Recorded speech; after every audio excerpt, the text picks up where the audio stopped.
Hello friends, स्वागत आहे तुमचे पुन्हा एकदा एका नवीन व्हिडिओमध्ये। तर बघा, आज आपण प्रिन्सेस कट ब्लाउजची कटिंग बघणार आहे। तर त्याची साईज आहे इथे बघा, छातीची 43 इंच, अप्पर छाती इथे बघा 41 आहे, पूर्ण उंची 15 इंच आहे, कंबरेचा इथे माप पूर्ण 39 इंच आहे, शोल्डर इथे बघा 16 इंच आहेत आणि स्लीवची लांबी इथे 10.5 इंच आहे, स्लीवची जी दंडघेरा इथे 13 इंच आहे आणि समोरील गळा 7 इंच आणि पाठीमागचा गळा इथे 11 इंच आहे। तर या मापानुसार आपण इथे ब्लाउज कटिंग करणार आहे।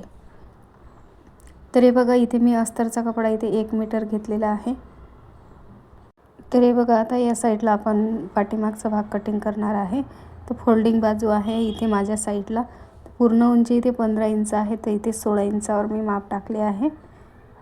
1 इंच वाढवून घेतले आहे मागच्या भागामध्ये उंचीसाठी।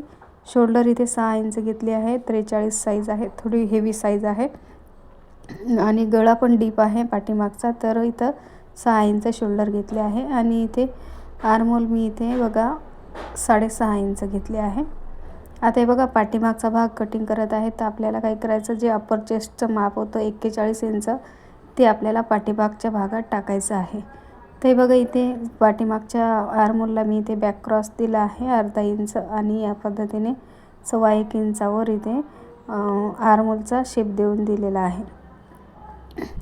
आता बघा, इथे छातीचा चौथा भाग किती घेतला, मग मी 10.25 इंच इथे छातीचा चौथा भाग घेतला आहे पाठीमागच्या भागासाठी। आता बघा, गळा रुंदी इथे 3.25 इंच घेतली आहे, गळ्याची उंची 11.5 टाकली आहे, जी तयार आपली 11 येणार आणि या पद्धतीने गळ्याचं माप टाकलेलं आहे। आता इथे आता पाठीमागे गळ्याला इथे डिझाईन टाकायची आहे। तर हे बघा, इथे त्यांना अशा पद्धतीची इथे गळ्यावर डिझाईन टाकायची आहे पाठीमागच्या, मी असंच इथे ड्रॉ करून बघितलं आहे। आता बघा, इथे थोडंसं मशीनचं ऑइल लागलेलं आहे, मी तिथे आपलं जे पॉन्ड्स पावडर असते ते टाकून घेतलं आहे, त्याने काय होईल, तो डाग आपला चालला जाईल। आता इथे बघा, कमरेचा चौथा भाग मी इथे 10.25 इंच घेतलेला आहे, जे की पूर्ण कमरचा राऊंड 39 इंच आहे आणि 1.5 इंच शिलाईसाठी आणि 1 इंच मागच्या टक्ससाठी। तर या प्रकारे इथे पाठीमागच्या भागाचं माप आपलं टाकून झालं आहे। आता हे कट करून घ्यायचं आहे आपल्याला, जसं मार्किंग केलं आहे तसंच। आता या भागावरून आपण समोरचा भाग कटिंग करणार आहे। तर हे बघा, पाठीमागचा भाग आपण असा या पद्धतीने ठेवून घ्यायचा आहे। आता ही समोरची फोल्डच बाजू आहे, पण आपल्याला समोरून ओपन ठेवायचं आहे, कारण की आपल्याला समोरच्या भागाला हुक लावायची आहे।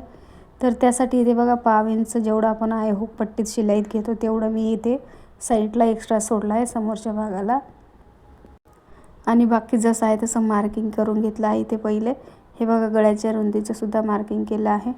तर खालच्या साईडला इथे 1 ते 1.25 इंच खाली सोडलं आहे, 1 इंच सोडलं तरी बरोबर येऊन जाते आपले, तर 1 इंच खालच्या साईडला सोडून द्यायचं आहे समोरच्या भागासाठी।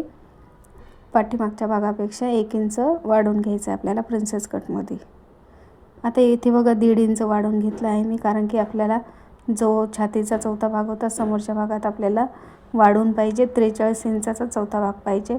तर त्यासाठी काय केलं, मी इथे 1.5 इंच वाढवून घेतला आहे, जे की आपला आर्महोलमध्ये जो प्रिन्सेस कटचा टक्स येईल तो सुद्धा आपला इथे कट होणार आहे। तर त्यासाठी मी खालच्या साईडला पण 1.5 इंच वाढवून घेतले आहे आणि वरच्या साईडला पण 1.5 इंच वाढवून घेतले आहे। आता इथे बघा, शोल्डरचा आणि आर्महोलचा बॉक्स तयार करून घेतला आहे आणि बघा, इथे पूर्ण माप टाकून बघितले आहे, तर इथे बरोबर आहे। आता आपल्याला समोरच्या आर्महोलसाठी 1.25 इंचावरच शेप देऊन घ्यायचा आहे, पण आपल्याला हा समोरचा आर्महोल आताच कट करायचा नाही आहे, तो नंतर आपला जेव्हा पार्ट आपले जोडून होतील तेव्हा कट करायचा आहे। इथे बघा, समोरच्या गळ्याची उंची 7 इंच आहे, तर मी 7.5 इंचावर मार्किंग केले आहे। खालच्या साईडला गळा रुंदी 3 इंच घेतली आहे आणि या पद्धतीने गळ्याचा गोल शेप देऊन घेतला आहे बघा।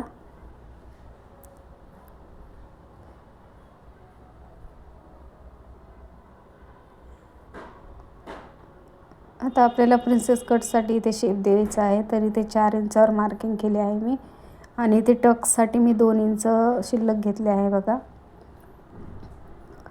टक्ससाठी इथे 2 इंच माप टाकले आहे आणि इथून 5.5 इंचावर वर मार्किंग केले आहे हे बघा, आणि या साईडला 2.5 इंचावर मार्किंग करून असा इथे प्रिन्सेस कटचा शेप देऊन घेतलेला आहे या पद्धतीने। आणि वरती तो शेप आपण इथे आर्मोलमध्ये जोडून घ्यायचा आहे या प्रकारे। आता इथे 1 इंच आपल्याला टक्स द्यायचा आहे, तर हे आपण जे शिल्लक मार्जिन आहे ते आपल्याला इथे कट करून घ्यायचं आहे। 1 इंच इथे आणि खालच्या साईडला 2 इंच। आता काय करायचं आहे आपल्याला, हे जे आपलं पाठीमागच्या भागाचं बरोबर मार्किंग होतं तिथपर्यंतच आपल्याला क्रॉसमध्ये मार्किंग घ्यायचं आहे टक्सपासून। म्हणजे आपल्याला जे उंची वाढवली आहे 1 इंचाची खाली, ती फक्त मधातल्या भागामध्येच पाहिजे। आता इथे बघा जो आर्महोल राऊंड आहे आपला पाठीमागचा, त्याच भागावर आपल्याला कट करायचा आहे। आपलं जेव्हा हे टक्स जोडून होईल, आपले दोन्ही भाग जोडून होतील समोरचे, त्याच्यानंतर आपल्याला इथे समोरच्या आर्महोलसाठी शेप देऊन घ्यायचा आहे। आता हे जे आपण मार्जिन काढलं होतं एक्स्ट्राचं, ते इथे कट करून घ्यायचं आहे। हा बघा, आता हा एक पार्ट आहे आपला, तर हा कट करून घ्यायचा आहे आपल्याला। तर या भागाचं सुद्धा हे जे मार्जिन आहे अर्धा इंचाचं, ते कट करून घ्यायचं आहे या पद्धतीने। तर हे बघा, आपले आता समोरचे दोन्ही भाग कट झालेले आहेत। आता आपण इथे बाहीचं मार्किंग करणार आहे। हे बघा, त्या अगोदर काय करायचं, इथे हे जे पॉईंट दिलेला होता आपण टक्स पॉईंट, तिथे आपल्याला दोन्ही भागाला कट देऊन घ्यायचे आहे, कारण शिलाई करतेवेळी आपल्याला इथूनच जोडायचं आहे। तर काय करायचं आहे आपल्याला, इथे दोन्ही भागाला बरोबर कट देऊन घ्यायचे आहे। आता बाहीचं माप टाकायचं आहे आपल्याला इथे। आता थोडंसं बाहीला कमीच पडत आहे बघा, तर बाहीची उंची इथे 10.5 इंच आहे। तर मी इथे वाढून नाही घेणार आहे, तेवढीच घेणार आहे, कारण त्यांना खाली बाहीला डिझाईन लावायची आहे, तर तेवढीच येणार ती खाली तयार झाल्यानंतर। ते बघा, आता कॅप हाईट इथं बाहीची 3.5 इंच घेतली आहे मी, आणि या प्रकारे आता हे बाहीचं माप टाकून घेतलं आहे 6.5 इंच दंडघेर, आणि या पद्धतीने इथे बाही आपली तयार झालेली आहे। तर बघा, इथे थोडंसं कमी पडलं आहे, पण एवढं शिलाईमध्ये आपलं ॲडजस्ट होऊन जाईल, कारण खूप साईज हेवी आहे, तर त्यामुळे काय होते 1 मीटर कपडासुद्धा कमीच पडतो। आता इथे 2 भाग आपल्याला ओपन करून घ्यायचे आहे, आणि 2 भाग आपल्याला असे मागे ठेवून घ्यायचे आहे। 1 इंच किंवा अर्धा ते पाऊण इंच किंवा 1 इंच, आणि या पद्धतीने समोरच्या भागाला शेप देऊन घ्यायचा आहे। आता ज्या भागाला शेप दिला आहे तिथे आपल्याला मार्किंगसुद्धा करून ठेवायचं आहे। सेंटर पॉईंटसुद्धा द्यायचा आहे आपल्याला, कारण आपण बाही जोडता वेळी सेंटरमधूनच जोडणार आहे। हे बघा, इथे मार्किंग करून ठेवलं आहे मी। आता हे आपले पूर्ण याचे भाग कटिंग झालेले आहे अस्तरचे। आता हा आपला साडीमधला जो मेन ब्लाऊज पीस आहे, तर इथे सर्वात पहिले आपल्याला बाही ठेवून घ्यायची आहे। तर हे बघा, आता इथे खालच्या साईडला पायपिंग आहे बाहीला।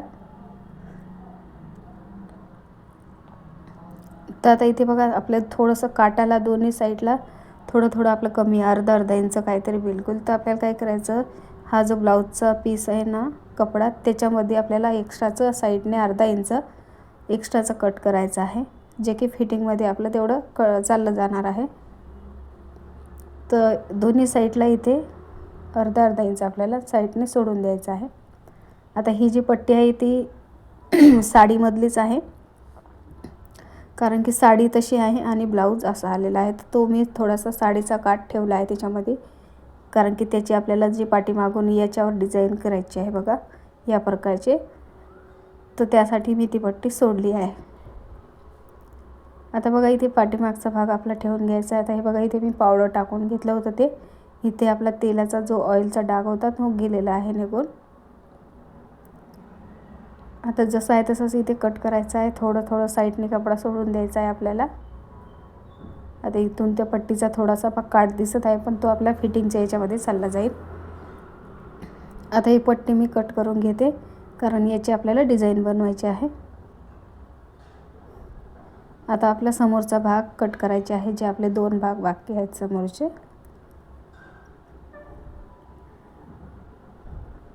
तर हे बघा, या पद्धतीने आपल्याला व्यवस्थित कपडा ठेवून घ्यायचा आहे, आणि इथे कट करून घ्यायचा आहे। साईडने आपल्याला थोडं शिल्लक ठेवून घ्यायचं आहे। आता इथे समोरच्या भागाला हुक पाहिजे आपल्याला, तर इथे समोरच्या भागाला इथे ओपन करून घेत आहे। आता बघा, ते 2 भाग आपले सेपरेट झाले आहे। आता इथे हा आपला जो एक पार्ट बाकी आहे प्रिन्सेस कटचा, तो आपण इथे ठेवून घेणार आहे। तर हे बघा, हा एक आपला पार्ट इथे बसवून घेतला आहे. कपडा आपला व्यवस्थित बघून घ्यायचा खालच्यावरचा. बघा इथे आता खालचा भाग सरकून गेला होता आणि या भागाचे सुद्धा आपल्याला कटिंग करून घ्यायची आहे. तर हे बघा, पूर्ण ब्लाऊज इथे कटिंग झालेला आहे. तर ब्लाऊजची कटिंग कशी वाटली तुम्हाला नक्की सांगा आणि जर आवडली असेल तर लाईक करा आणि माझ्या चॅनलला सबस्क्राईब करा. पूर्ण व्हिडिओ बघितल्याबद्दल धन्यवाद.